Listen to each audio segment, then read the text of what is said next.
So here I'm going to do a few examples to refresh our memory on how to use givens in a puzzle to help us find unknowns if it follows the same pattern. So I'm looking at my givens and I immediately see 18, and that is really calling out to me that it is the product of 3 and 6. So I believe this top number here is the product of these two on the side. And then I'm looking down here at 9 and I see a relationship with 3 and 6 and 9. 3 and 6, when you add them together, is 9.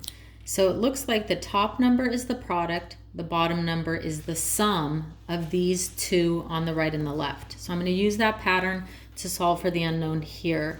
I can either ask myself what times -5 would give me the product of -15, or I could say what plus -5 would give me -2.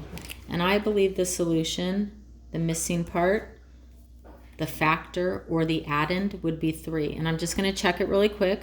Is -5 times 3 -15? Yes, it is, because a negative times a positive is a negative, and 3 and 5, when you multiply them together, is 15. And then I'll just check down here. Is the sum of -5 and 3 -2? And it is, because if you owe me $5, but you pay me 3, you still owe me 2.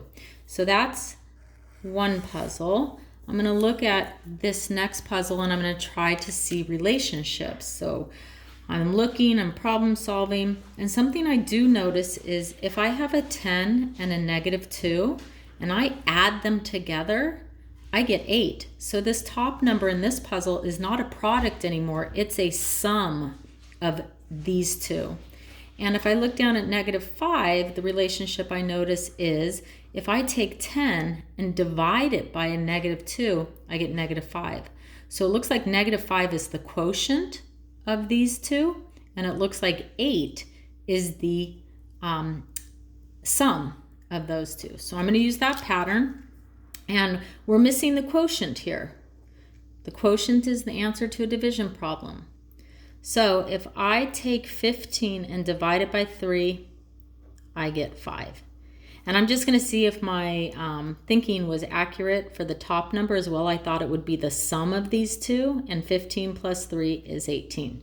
So that's just a quick review of problem solving with the CPM puzzles. Do the worksheet.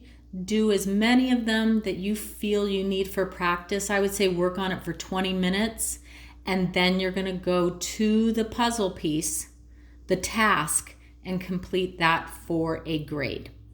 All right, thank you.